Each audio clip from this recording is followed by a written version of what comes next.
Guilty by Definition by Susie Dent. The first thing I'll say is that it's inconceivable that nobody who worked on this book about the intricacies of language picked up on the fact that Susie Dent keeps saying took a screenshot when she means to say took a picture. I'll start off with what I didn't like, and first and foremost, that's the narrator Louise Brealey.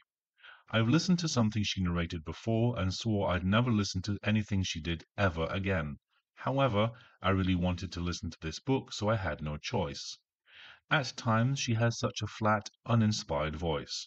I wondered if she was trying to make her voice sound like Susie Dent, but in the epilogue there's a 30-minute interview with Susie, and I was reminded that she's so animated when she talks. And then I remembered that I had sworn off Louise Brealey. The next thing I didn't like is that it felt like Dent was shoehorning in vocabulary. It comes in three forms. 1. Each chapter begins with the definition of an obscure word. 2. Characters keep remembering the origins of words, and sometimes there are almost lists of them. And 3. It's like her high school teacher reminded her to pepper her projects with fancy words to impress an external examiner. It really felt over the top at times. The last thing that bothered me is the pacing. There are some parts that are genuinely gripping, but then there are tracks that serve no purpose or that could have been over in half the time, and they really slow down the story. I understand that not everything has to be done at breakneck speed, but by the same token, we don't need to be lulled to sleep. What I did like was the overall story. It's a well-told mystery. Martha's sister disappeared 13 years ago, and someone today is leaving clues to try to get to the bottom of it all. Who is the mysterious figure behind it all? Where is Charlie, the sister? What happened to her? What is Martha hiding? Which of the many characters we're introduced to is the one who done it? There are some red herrings that might lead you up a blind alley.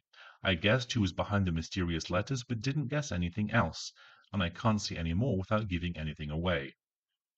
In the epilogue, there's an interesting interview with Dent where she talks about her own history, the reason for the book, and future plans. There will be a sequel, and I'm looking forward to it, on the proviso that she leaves out half of the fancy words. They just distracted me.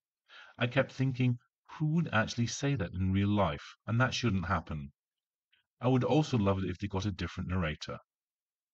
In addition to having a rather dull voice, Brealey is not that great at differentiating characters. The only truly discernible one was Bryn, who had a Welsh accent. Everyone else sounded very, very similar. Would I buy another book written by Susie Dent? Yes. Would I listen to another audiobook narrated by Louise Brealey? Under duress. All in all, I'd give the book a 4 out of 5, and I'd give the performance a 3 out of 5. How about you? Have you listened to this audiobook?